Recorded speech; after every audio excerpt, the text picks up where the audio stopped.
Baik, bismillahirrahmanirrahim. Assalamualaikum warahmatullahi wabarakatuh.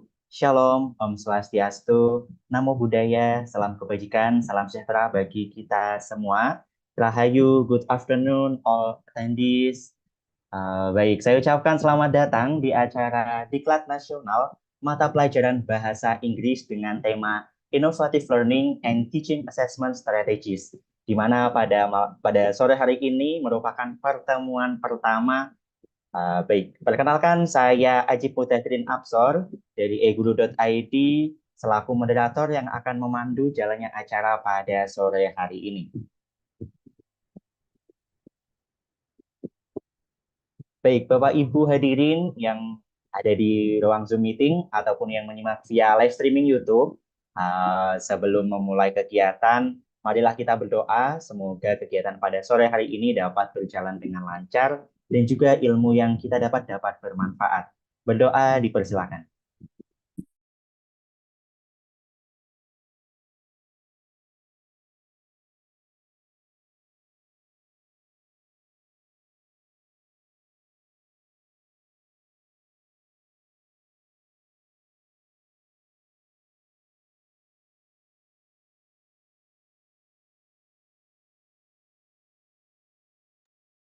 Berdoa selesai.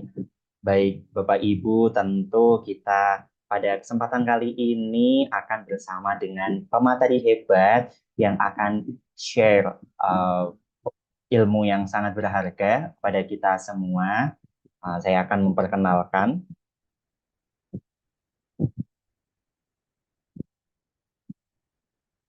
Sebentar, izin untuk share screen.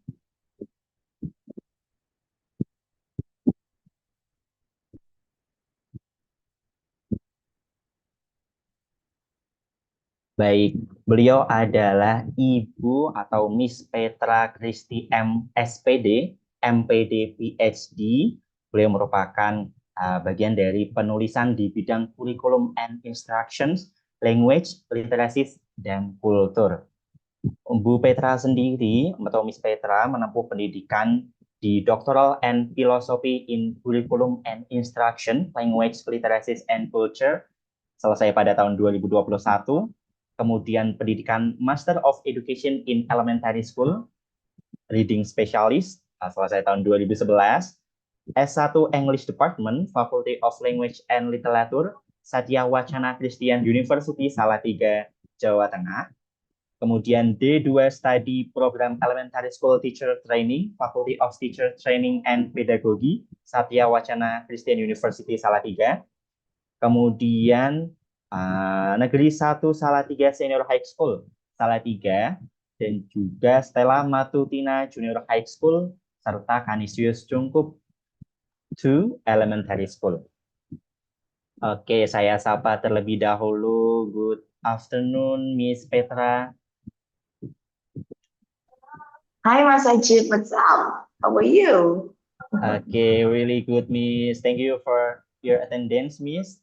Sure, thank you. It's an honor. Okay. Today our theme is Innovative Learning and Teaching Assessment Strategies, Miss. What will we talk about, or what we will study about? Well, I'm sure the teachers here are all experts. They've been teaching for years, even longer than I do, maybe. So I'm sure they're all experts. But today I'm just trying to remind them how important they are and how important English teaching in elementary, both elementary and middle school. Of course, Rate mentioned that the participants are teachers from elementary schools and middle school, correct? Yeah, so I will just remind them how important they are and how important the fields they're doing. So dealing with the strategies, we're talking about the philosophy, the basic philosophies of their teaching or models or whatever you mentioned, or strategies.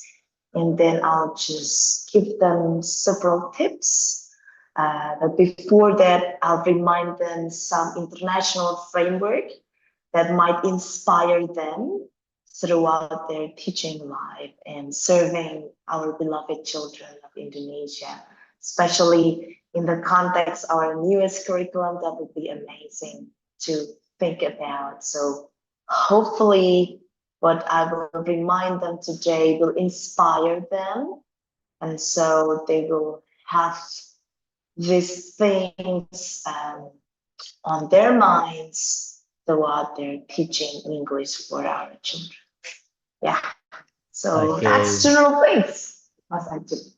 Okay, Miss Petra, I think that's really interesting, and we can't wait to the sessions. And without further ado, let's get started with the training program. Diklat Nasional bersertifikat 38 jam pelajaran, mata pelajaran English with the innovative learning and teaching assessment strategies in session 1. I invite Miss Petra to begin. Well, thank you very much. Assalamualaikum warahmatullahi wabarakatuh. Peace be upon you. Om Swastiastu, Namo Buddhaya, Salam Kebajikan Rahayu. Please let me introduce myself. Well, I was introduced by Mas Ajit. Super cool that you had lots of things about me. I thought that I sent to you about my information a long time ago, but yet Rati still got that. So I'm surprised. Thank you. So yes, I am currently teaching as a faculty member of BHS in the Faculty of Education and Psychology of Universitas Negeri Semarang. And I love the owner of Guru.id because they're my colleagues. And I love the team working for Guru.id because many of them are or were, I will say, are my beloved team. I had the chance to teach them in the past, but now they're my colleagues somehow. So I was contacted by Marathi a couple of weeks ago, and this is actually in the middle of the holiday season, but because I love them so much, so I'm willing to share with all of you. So it's an honor to me. Thank you so much for this opportunity again to Guru.id for meeting with all of you. And I heard that all of you are teachers for years, serving elementary school students and as well as middle school students. So I'm honored to meet you. My parents are also teachers. They were retired years ago, but I am teaching right now, replacing them and serving not only students in elementary schools, but also teacher candidates of elementary schools. So it's an honor to meet you. Again, I'm sure that you're all experts. You've been teaching for a long, long time, years, even since it's very little. So I'm sure that you don't need to learn anything at all from me. My assignment here, or my duty here, just to remind you how important English teaching in elementary school and middle school teaching. So I will just talk to remind you the philosophical things related to our duty teaching English, and do several basic things, principles in teaching, strategies, the models, whatever you call that. And of course, by the end of my presentation, because I will not have that much of time, I will have only 45 minutes, right, Mas Ajit? Around 45 minutes or so, and then we'll continue with question and answer. So I will end my presentation with sharing some basic things that you might have done all this time. But that's just, again, a reminder. So let's just talk about something. Please allow me to share my screen on these things. Okay, to start my presentation.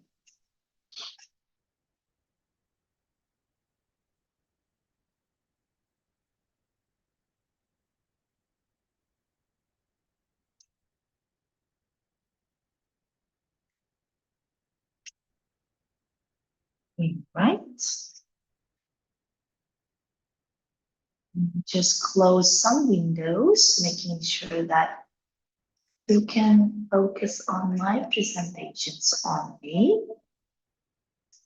Okay, go. Okay. Just start the share screen here.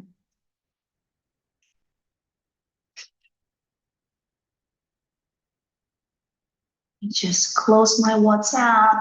I'm talking with Marathi. All right. So before I start my presentation, let me try to remind you a little bit about our newest curriculum, Kurikulum Merdeka. Talking about Kurikulum Merdeka, we are important. That is the first phrase that I'd like to remind you. Talking about Kurikulum Merdeka, I will say, you are important. Why? Well, because English is part of an important mission of Kurikulum Merdeka. Well, as you know, that Kurikulum Merdeka is aiming to prepare students of all ages, of all levels, to be ready for what? For the demand of our world, of our open world right now. Generasi emas, generasi emas, generasi emas.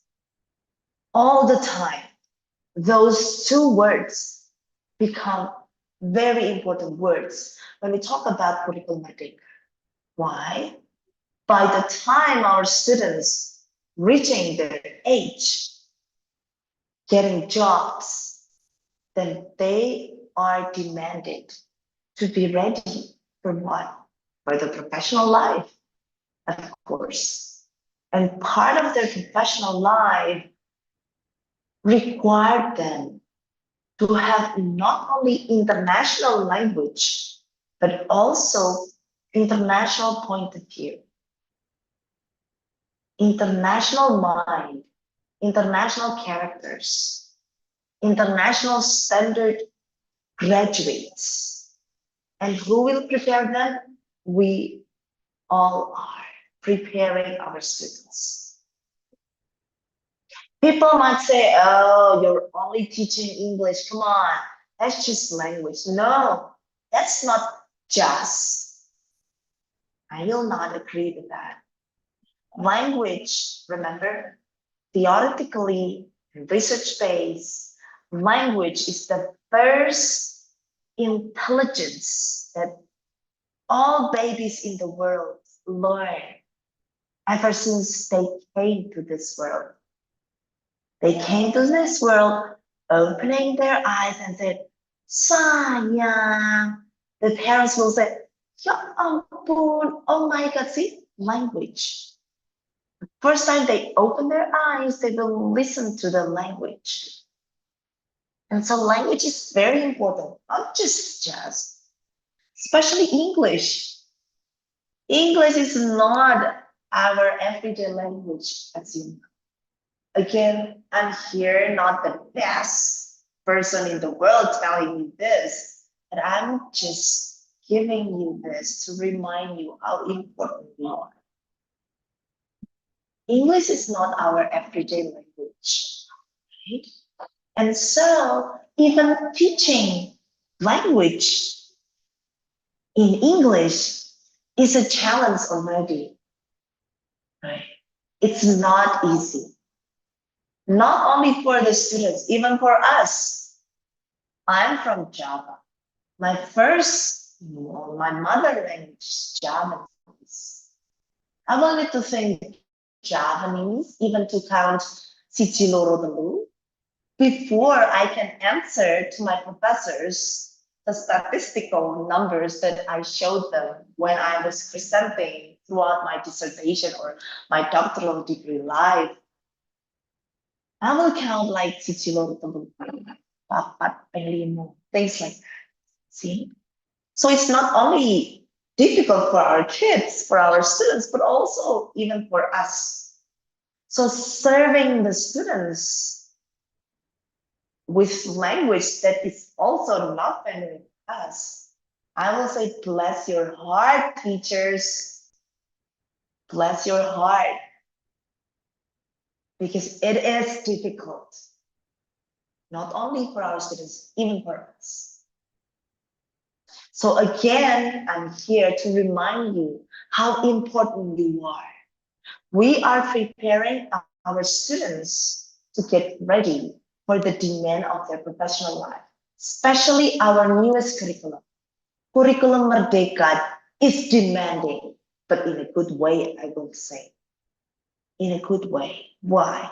Because job is the end of our goal.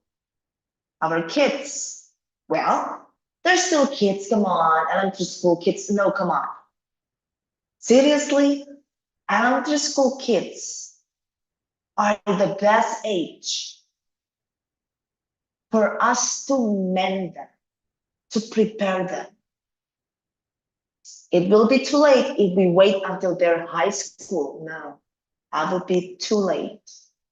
We're preparing since before they're born, after they're born, early childhood, elementary school, middle school, and then high school, right?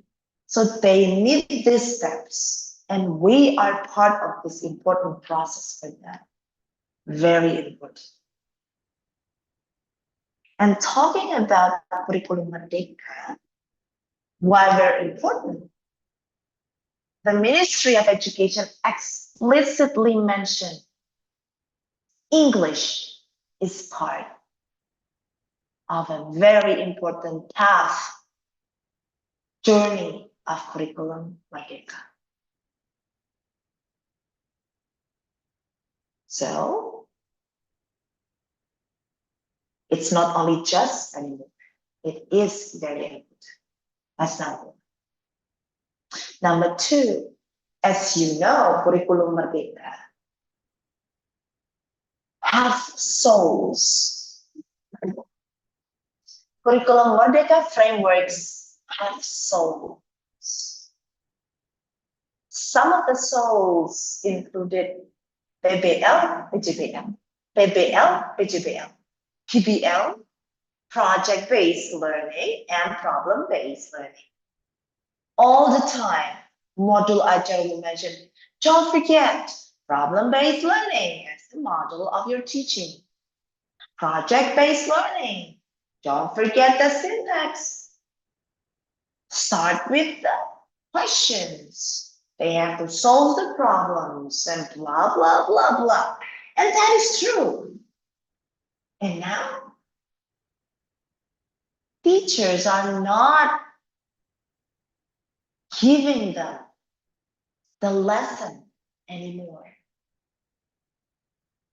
Teachers are preparing problems to solve. Even project-based learning, the first syntax, if you learn them, is still giving them problems. And then after the teachers are giving them problems, will the teachers straightly teach them how to solve the problems? No. They will need to find the solutions themselves.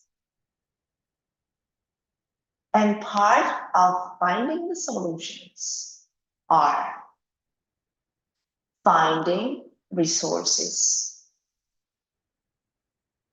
And let me ask you, are all resources in their mother language? I don't think so. Are all resources in Indonesian? Well, some. Are there resources, cool, amazing stuff in international languages? Oh yeah.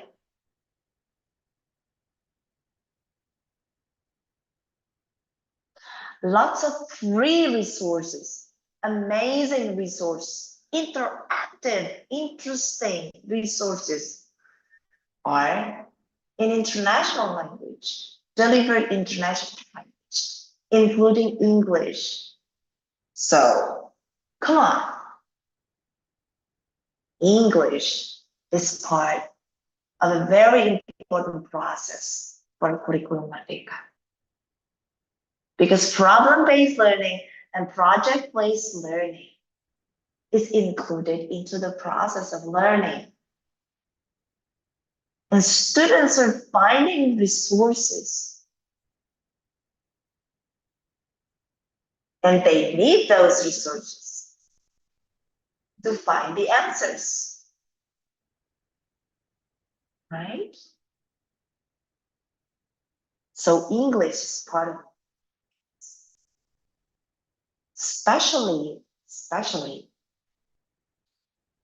Curriculum Merdeka demanded for us to make sure that students are thinking critically, right? Thinking logically, thinking deeply. So they're thinking from thinking.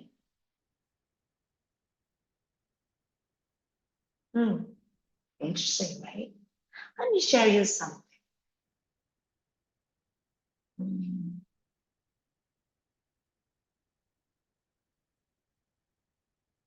Okay. Philosophically, I'd like to remind you of one thing. Of course, I'm sure you learned about this before, but I'm here just to remind you. Remember? Okay. I'd like to share you or remind you again about instructional model called inductive thinking. How is this important for English teaching? Very important. Why?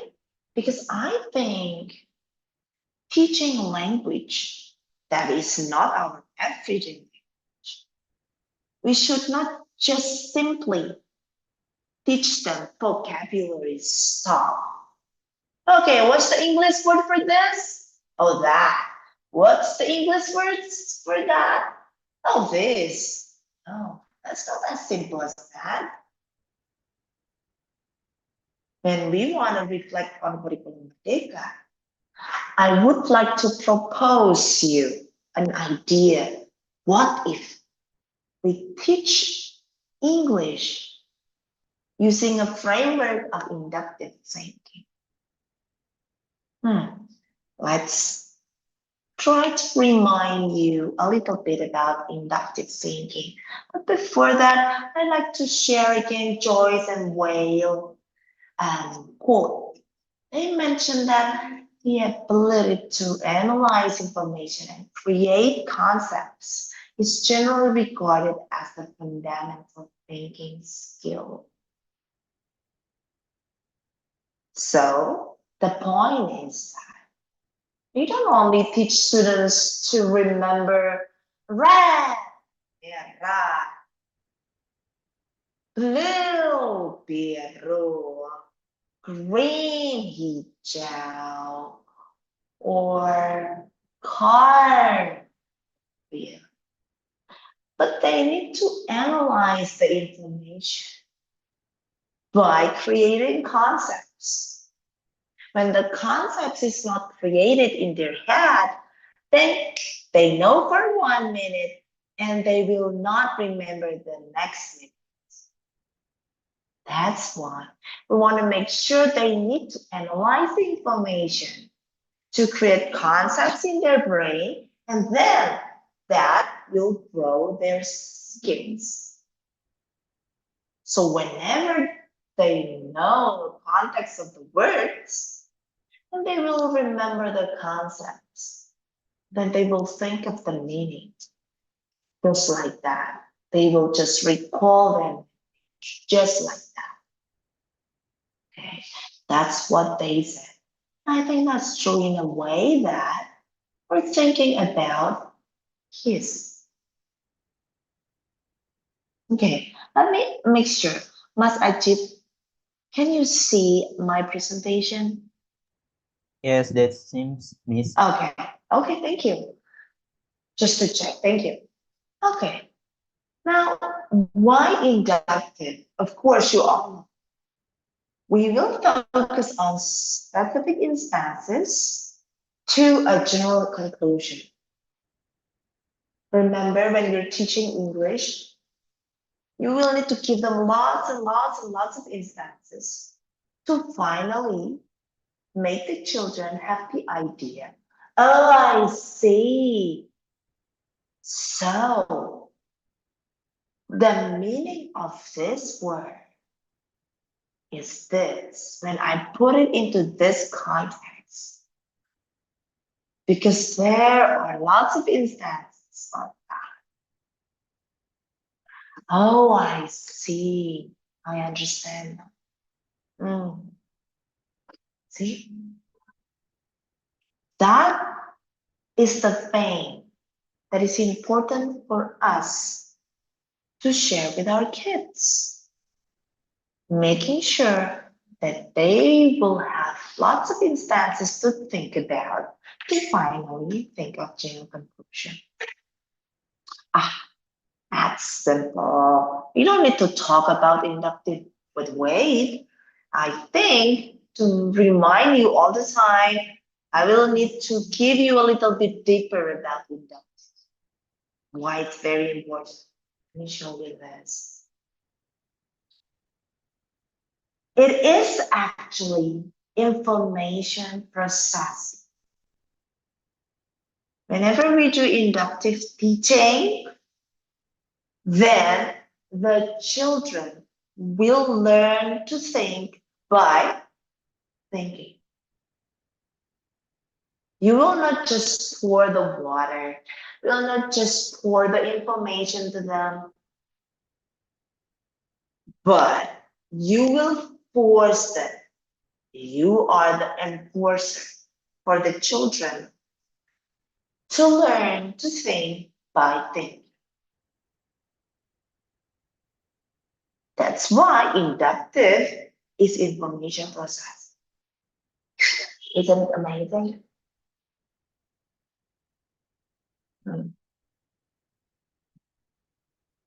Now, so how do we teach students how to learn inductively? Well, of course, we teach them to learn inductively by thinking inductively. Let them think inductively. Give them lots of instances, examples, so that they can finally draw their own conclusion. Isn't it simple? Well, of course it's simple, but of course I will need to remind you even more so that you're sure that this is what you're going to do. Let me show you this. Hilda Taba. Have you heard about her before? Maybe you did. That's why I will remind you. Hilda Taba. So at that time, Hilda Taba was sitting on steps of Lincoln Memorial in 1966. And he said, thinking inductively is inborn and lawful. This is revolutionary work because schools have decided to teach in a lawless way, lawless fashion, subverting inborn capacity. See? She said, oh my goodness, come on. Thinking inductively is inborn and lawful. Schools have decided to teach in a lawless fashion. Come on, don't do that. Okay. So who is Hilda? Actually, inductive thinking was developed by Hilda Tauber, then redeveloped by Bruce Joyce. Remember Joyce and Will, the one that I cited before? So yeah, Joyce just redeveloped what Hilda does. And who is Hilda Tauber? Who's on earth is Hilda Tauber? Have you heard of John Dewey? Yeah. So well, basically, she's actually a student of John Dewey. She was from Estonia, and then she died California after she was migrated with her family. She studied at these schools, but at that time, she was working for Teachers College at Columbia University and Dalton School in New York City. Of course, I told you, she was student of John Dewey. And in 1932, this is something that is very phenomenal.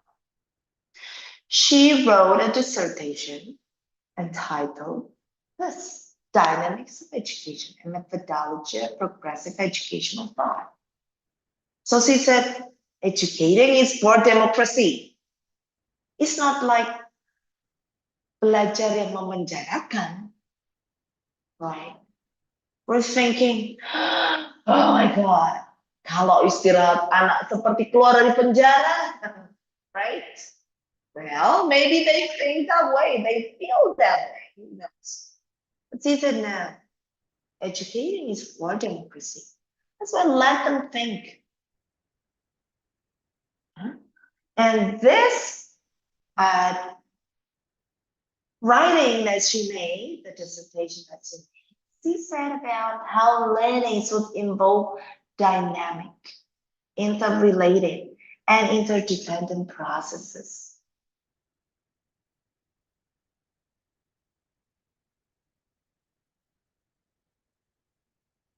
So we cannot just give them vocabularies and bye-bye, learn those vocabularies, bye-bye. No, it's not interrelated. It's not a process. We should include processes. Okay. And she reminded us to learn that educators are accountable for the delivery and the evaluation of the curriculum. So, teachers, please allow me to remind you that we are important. Why? Because we are accountable for the delivery and the evaluation of English curriculum in our own schools. And Kurikulum Merdeka gives us again independent to create or recreate our own curriculum based on the need of the students. Okay, so curriculum should focus on teaching students to think rather than simply to regurgitate. I'm sorry to say, but all this time, students are not allowed to think or to find their own information through problem-based learning questions, project-based learning questions. Teachers are just giving the knowledge because they think, oh, what do they know? They know nothing. Students know nothing about anything at all. I'm sorry, we are wrong. That's not right. Let them think. Okay. That's why all these experts, John Dewey, Bloom, Tyler, Elkins, Ebbingers, even Taba enjoys it. Think that, come on, let them think. If you read John Dewey books, they're amazing. They make me reflect of myself as a teacher. Makes us think if our teaching is right or wrong. Well, these are the philosophical things that I'd like to share with you. Okay. Intelligent and independent thought are the things that we need to make sure included into our teaching. There are lots of things I like to share about the philosophical things. But then I think I will need to stop because it's 3:38. Let me move to something else. Let me deal with reminding you about English learners. Curriculum Merdeka always mentioned about, don't forget, we have to make sure that our students have the skills of 21st century skills.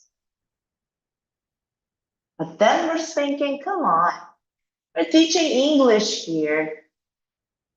What do you expect? They don't even know what I'm saying in the classroom. In front of them, whenever I speak in English, they will, okay, Bu, ngomong apa, Bu? Right? Pak, ngomong apa, Pak? Right? Do you want me to deal with 21st century skills? Remember Curriculum Merdeka?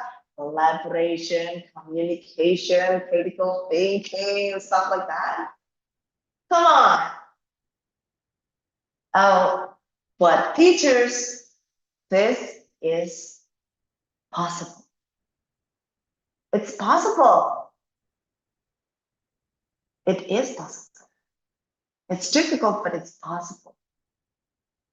Well, just to remind you, because we're thinking about international demand, job demand internationally, that we need to prepare according to the ministry. Then let's talk about English learners in 21st century classroom. What's the context internationally? Let me remind you, there are lots and lots and lots of definitions of international context on English learners. I will just give you several examples of Perigoy and Boyle definitions, for example. We have English learners, we have limited English proficient, and lots of terminologies. For example, English learners, it is included into non-native English speakers who are learning English in school. What about limited English proficient? Well, LEP is labeled for English learners used in most federal legislation or other official documents. So it's not very important. We can move that. We have long-term English learners. They are students living in the English-speaking countries for many years and have been educated primarily in these countries. We also have English as a second language and English for speakers of other languages.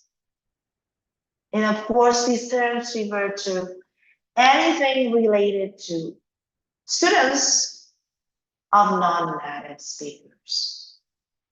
Well, I'm not sure about your students, but the things that I'd like to remind you, English language learners are our students in Indonesia, right?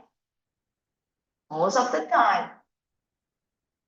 And of course, they live across the world speaking a variety of languages, including mother languages.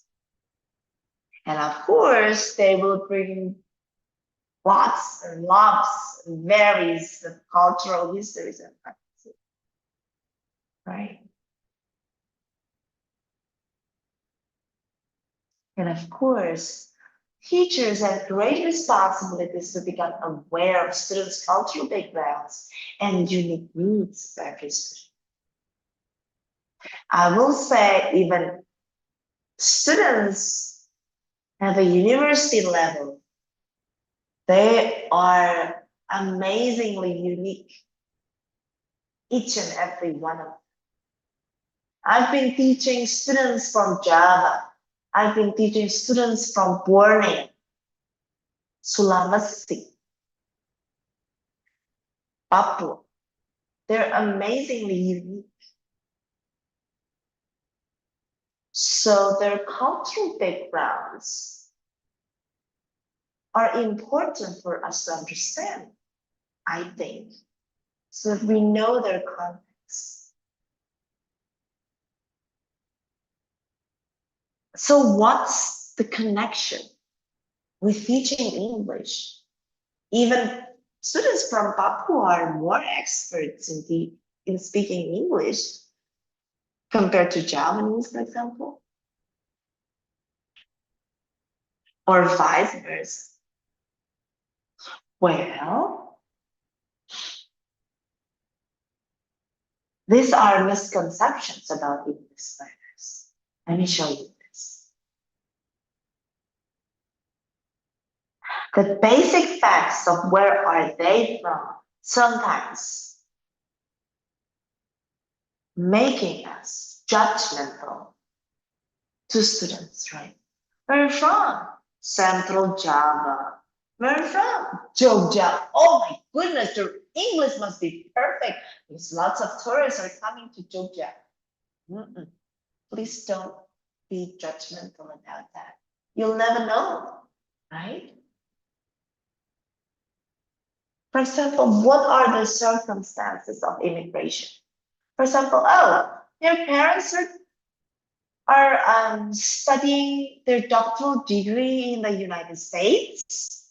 Oh, your English must be amazing. Oh, come on. Don't be judgmental about that. Because they might need adjust to the culture shock.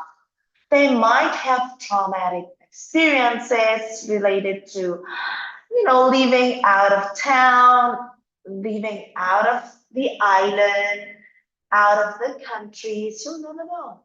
And then what are languages are spoken at home? Oh my goodness. You live in Jakarta. That's big cities, of course. You will speak Indonesian all the time. No, come on. Not really. You can just simply ask. And especially because we're teaching English, we'll need to know whether the English proficiency level is on level. This is a very simple case. I am teaching PPG teachers dalam jabatan. And he got difficulties to teach their students throughout praktek PPG dalam jabatan. Why? Because their students can barely speak Indonesian. As you know, praktek PPL PPG dalam jabatan is recorded. And because it's recorded, they have to speak in Indonesia. And so their grades are low because the teachers are teaching in Indonesian, not in the mother language. So that's the reason. You can imagine, especially when you're teaching English. You can imagine if you try to teach English and then you're trying to teach them in Indonesian, but yet their Indonesian is not as good because they're speaking mother language all the time. everywhere, even at school, then you can imagine. Lah kok bahasa Inggris, bahasa Indonesia yang ibu bapak ajarkan saja untuk mengajarkan bahasa Inggris mereka tidak terlalu. So that will be amazing. That's so challenging. So make sure the basic facts will not,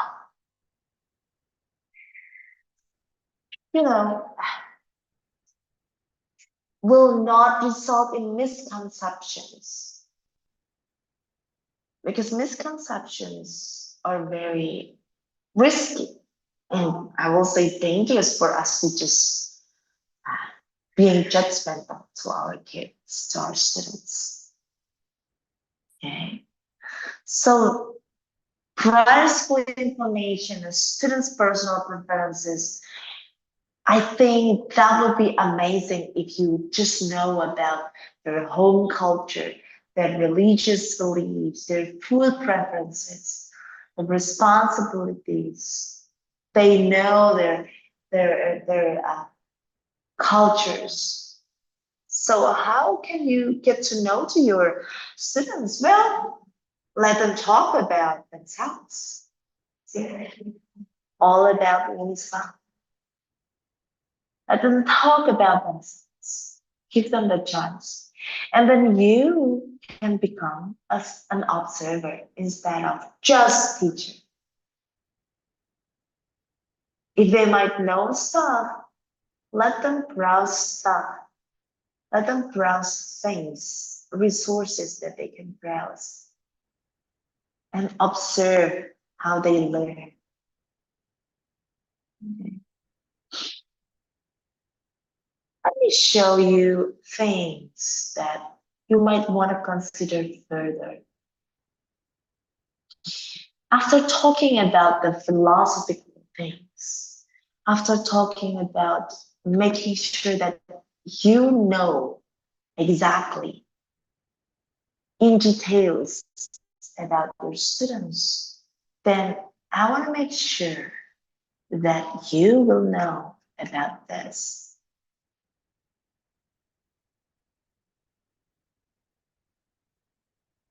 Look at this. When you want to meet learners' needs, then you will need to think of this. Whether newcomers of our class have the chance to do self-actualization, self-esteem, the love or the sense of belonging, the safety, and psychological or physiological. This triangle becomes very important. Self-actualization, self-esteem, the love or sense of belonging to your class, a feeling of safe and physiologically safe in your classroom. Why? Because when we talk about those 5 things, whether they're newcomers or not, whether they know little or no English at all, then I'm sure they will think that, okay, I'm okay.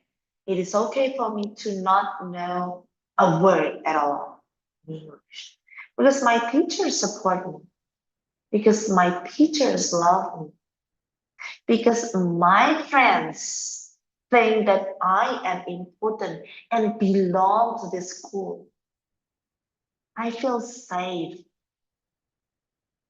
They will not bully me for not knowing at all.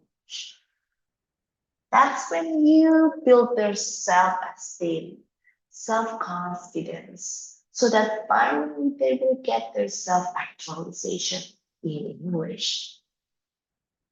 Is it easy job to do? No, I will say it is very difficult. It is not easy. Now I might teach at the university level. But in the past, for my undergraduate degree, I took two degrees. I took English language and literature degree. Before I finished, I took my elementary school teaching degree. So after I finished my English literature degree, I finished my elementary school teaching degree. So after I finished my English literature degree, I taught assembly from Jika. Oh my goodness. Students at their age, amazingly unique.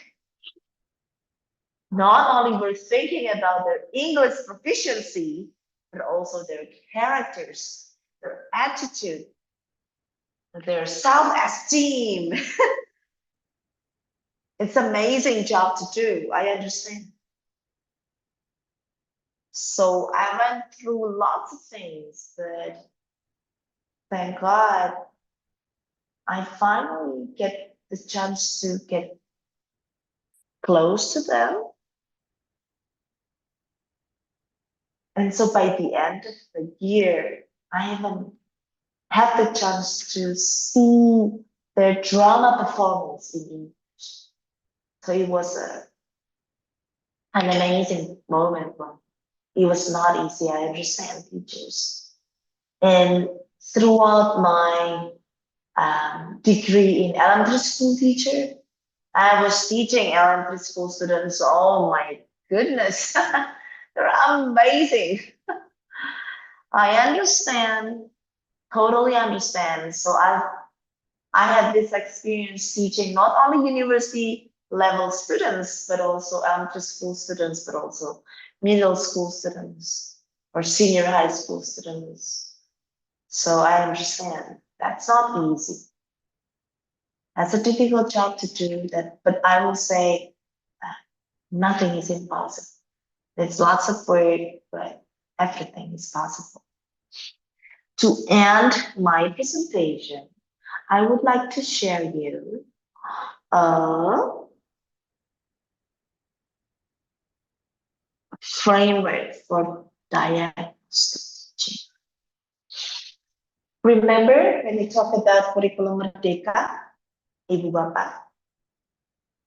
Kurikulum Merdeka demanded to have diagnostic assessment. True? Oh yeah. We are demanded to have diagnostic assessment. Why? Because module aja needs to be prepared in different levels of the needs of the students. Remember, if students understand about this, then the assessment will be that. If students cannot comprehend this, then the assessment will be those things. If students are these things and then that level, then we need to prepare those materials, right? That's why Kurikulum Merdeka demanding diagnostic assessment. But if I may suggest you, well, we cannot just do diagnostic assessment. We have to do diagnostic teaching as well. Because what's the point of having diagnostic assessment Kurikulum Merdeka if you don't have diagnostic teaching? You have to have a diagnostic teaching because the process is the most important thing. You have to renew the whole thing. Whenever you found that your students throughout the process, after you diagnose the students, oh, I need to change the direction. I need to give him more. I need to give her less. I need to give her other than that. Things like that. So this is just to inspire you a little bit, like 3 minutes before I finish this presentation. That when we talk about diagnostic teaching, I will skip those because we don't have time for these games with you. These 6 elements of framework for diagnostic teaching. For you teachers, to inspire you, please, if I may, I will suggest you 6 elements of framework for diagnostic teaching. First things first, familiar text time, and then supported reading and writing, continuous assessment, strategy and skill instruction, process writing time, and personalized reading and writing. Mas Ajib, next time, if eGuru ID next year invite me again, I can talk about this. But these 6 elements, I will suggest you to do it. Why? Because it will not only help your students, but it will make you feel alive what you do. Why? Teaching SD or SMP bahasa Inggris, I had the experience. Saya juga pernah mengajar SD dan SMP. Karena S1 saya double, 2 jurusan, SD dan bahasa Inggris. I know the routine that you have to face every day. The drill, I will say, to teach English every day. And I will honestly say, it felt for me exhausting. I was so tired. I wish in the past someone told me these elements in the past, so it will make me more alive sooner. Because at that time, first months when I was teaching them, oh my goodness, like the first month, the first 2 months, I felt like, will my life be this time? But then I was thinking I should not give up. And then I was teaching English using recorder, seruling to teach English. I was teaching I Have a Dream song to them just to make sure they love English and they love me. Then by the end of the year, they performed drama performance in English using costumes, and they chose their own soundtracks, and that was amazing performance. And the teachers loved the children so much for performing their Javanese English, Toto English, anyway, but it was just amazing. And those amazing things you can actually create though through these elements. I will say, why not? Try to combine these 3 things: familiar text time, supported reading writing, continuous assessment, strategy and skill instruction, process writing time, personalized reading and writing throughout your teaching. Dari namanya just so complicated and so boring. No, they're actually so much fun. There's so much things that you can have fun with those 6 elements. Okay. Let me show you a little bit about this. Familiar text time. You will think about the grade. You will choose books and poems. And you will give the reason why you chose them. Isn't it amazing? Let them familiar with the literacy materials that you love and your children love. Right? Second one, supported reading and writing. You will have lots of activities before, during, and after the guided reading performance. Let them do the performances. then, talking about supported reading and writing, you will give them lots of experience to deal with even only one text in one semester. We'll try to connect them all. And then continuous assessment. Even assessments are not something that is very scary for them. Sometimes continuous assessments are assessments that the children didn't even think, didn't even know that they're assessments. Is that amazing? Think about that. And then you talk about continuous assessment, you'll talk about strategy and skill instruction. Have the parents with the skills. And then make agreements with the students. Let them do self-assessment. Isn't it amazing? Things like this. You can create it with the students. You can create it yourselves, but then you can create it with the students. Let them choose the pictures and stuff like that. You see? Then of course, you have your process writing time and personalized reading and writing time. Let them enjoy the process. Remember, learn to think by giving the chance to think themselves. Okay? So in that case, how does it work? Each element performs a distinct function and combines with the others to form an entire diagnostic teaching session that can be completed in an hour and a half. Can you imagine that? 1 hour and a half can combine those 6 elements.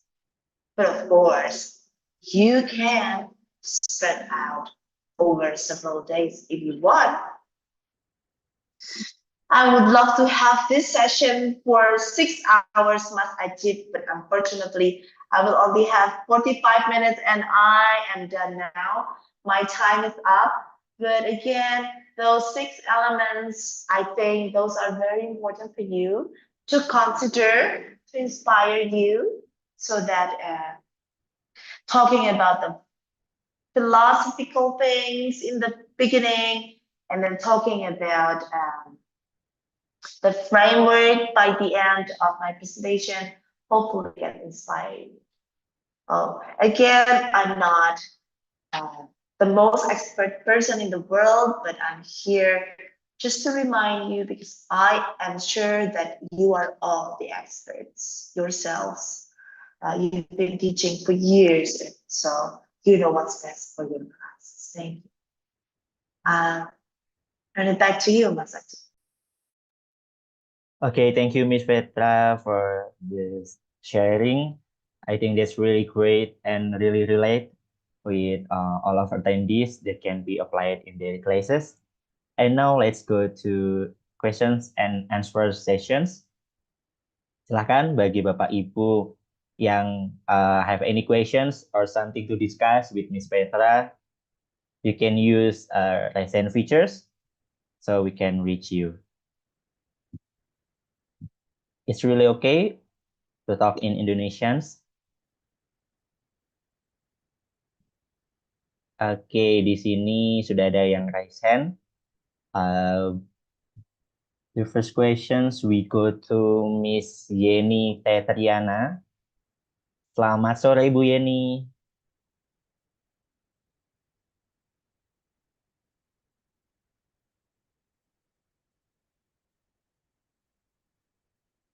Halo, Bu Yeni. Oke.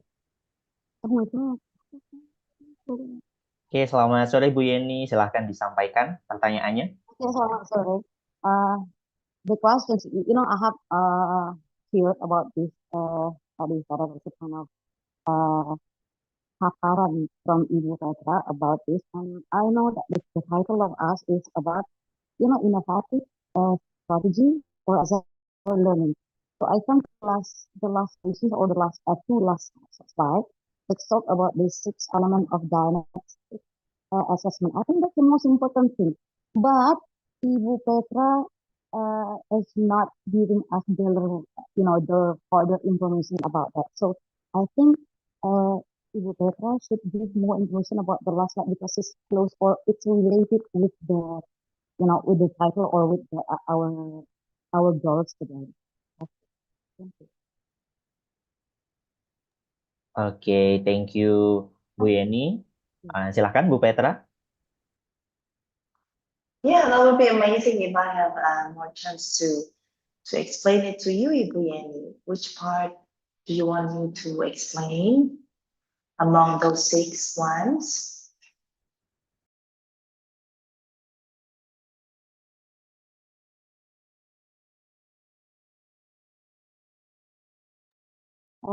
Ibu Petra, because we are learning about the assessment, diagnostic assessment,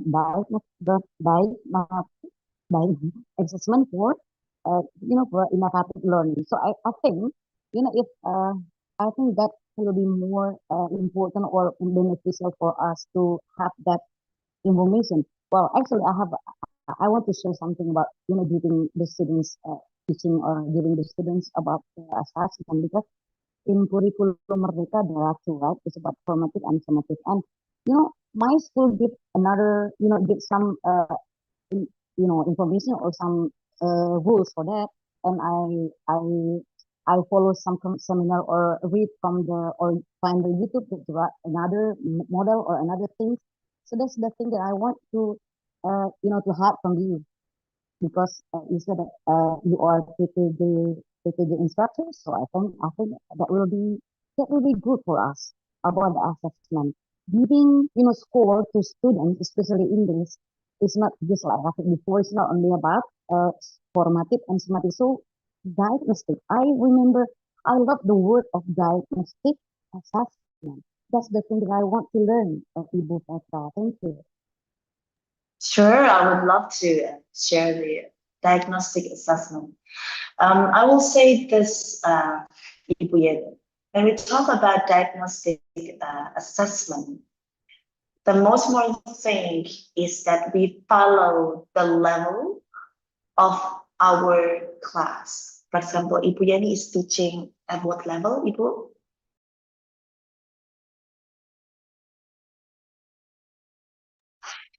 I will say, for example,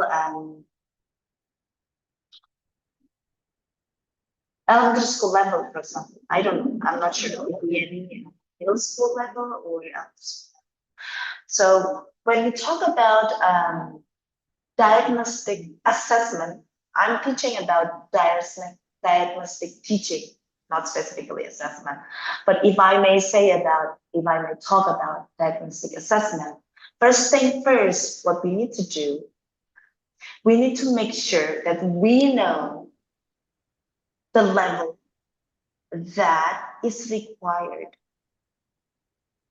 by the students to be in the class that we're teaching.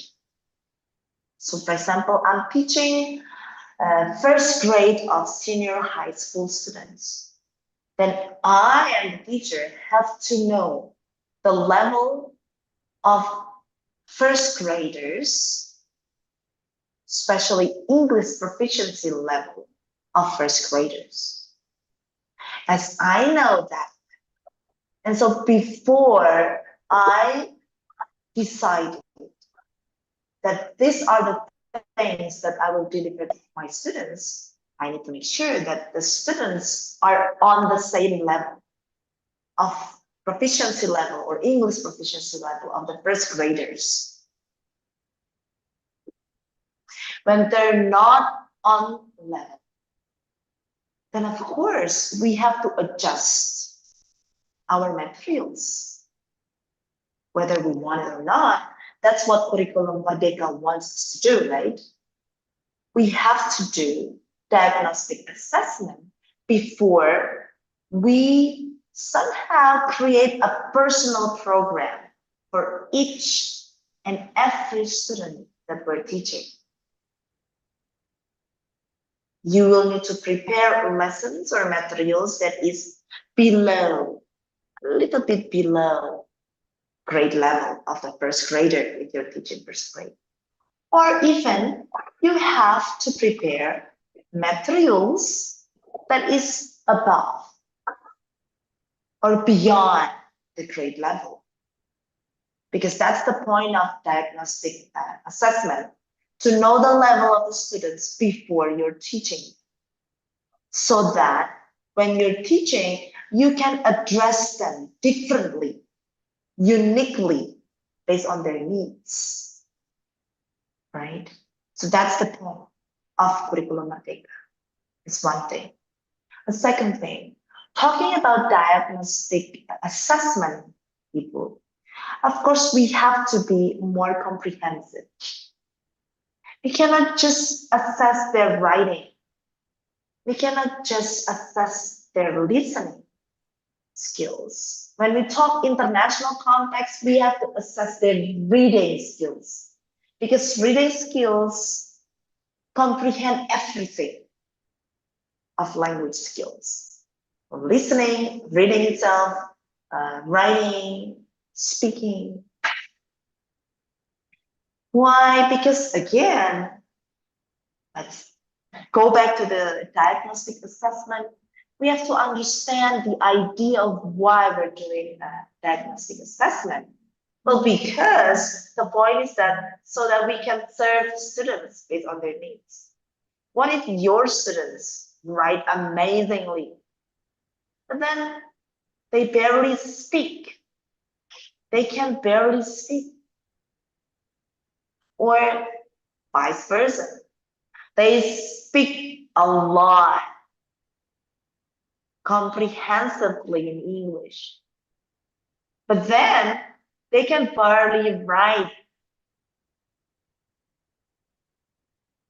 They cannot just write what's in their mind comprehensively, or vice versa.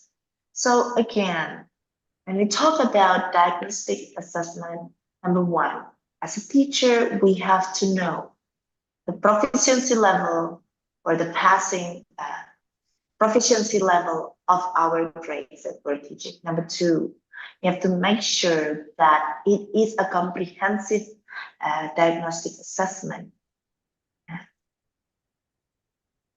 And number three, we have to make sure that the plan, our module agenda, represents all of those levels from the results of our diagnostic assessment. Of course, when we talk about diagnostic assessments, some teachers prefer to develop it themselves because they know the characteristics of the students coming in their schools. First graders, oh my goodness, the inputs are from this elementary schools, that elementary schools, they're amazing. So I will develop my own diagnostic assessment on this level, making sure that this will represent their skills. Or maybe you know that the inputs are from elementary schools who barely teach English in their elementary schools, then you will need to develop English assessment or diagnostic assessment that might represent their levels. Or some teachers prefer to just buy some assessment books or English proficiency test books. And that's okay. That's fine. First graders are challenging in a way, in any way, not only on their English, again, as I mentioned, the English levels or proficiency levels or comprehension levels, even their characters, their attitudes, right? They're challenging in a way, in all ways, I will say. But yes, I will say innovative assessment, diagnostic assessment, or diagnostic teaching are innovative in a way that you know exactly the characteristics of your students first before you can create your lessons. Because as much as you design it innovatively, imagine, for example, in PPG dalam jabatan, ada tuntutan ini Bapak, from the ministry that the students, mahasiswa PPG dalam jabatan, have to involve artificial intelligence, virtual reality, or AR, VR, or AI in the classroom. And then my student from Nusa Tenggara mentioned that their students are experiencing the first time LCD projector. So instead of focusing on the lesson that he's delivering, they're focusing on LCD projector. Can you believe that? So as much as you try to be innovative, even as simply as dealing with LCD projector, it is not simple for some context or some settings. That it might be innovative, but then it might not be efficient enough to make sure that students understand what you are delivering, because they're focusing on the technology instead of the things that you're trying to deliver to them, right? So I will say it is something that you need to deal with, the unique characters of your students. Then we might want to say it is innovative. I wish I can speak to you more, Ibu Yeni, and other teachers about diagnostic assessment and diagnostic teaching. So thank you for your question. Oke, Ibu Petra. Bagaimana Ibu Yeni? Thank you. Any questions? Thank you. Thank you. Thank you. Okay, thank you, Miss Yeni, for the question. Bapak Ibu, apakah masih ada yang ingin bertanya? Silahkan bisa gunakan fitur raise hand, atau apabila terdapat kendala, silahkan bisa diketikkan di kolom chat.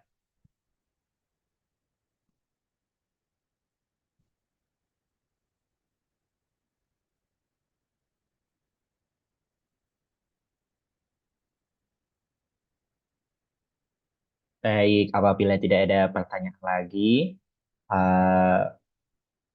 it's time to Miss Petra to give a closing statement of the meeting today, please.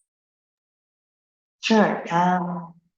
Dearest teachers, English teachers, I am thankful for meeting you all because I'm sure you are amazing teachers.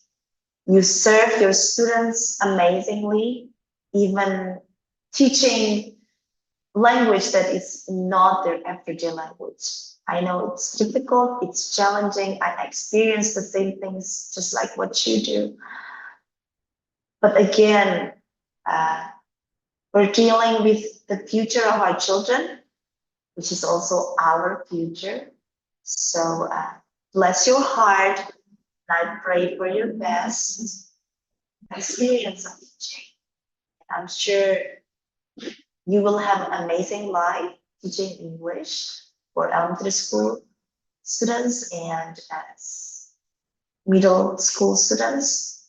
I will just give you things to inspire you. I will be open anytime through INGGRIS ID to talk further about our topic today. Thank you again for the opportunity, INGGRIS ID team. Thank you, Mas Ati. Okay, give applause to Miss Petra Thank you so much for the knowledge, motivations, and your sharing today. That's really great. And now we have to capture our meeting today. Please all attendees to turn on your camera.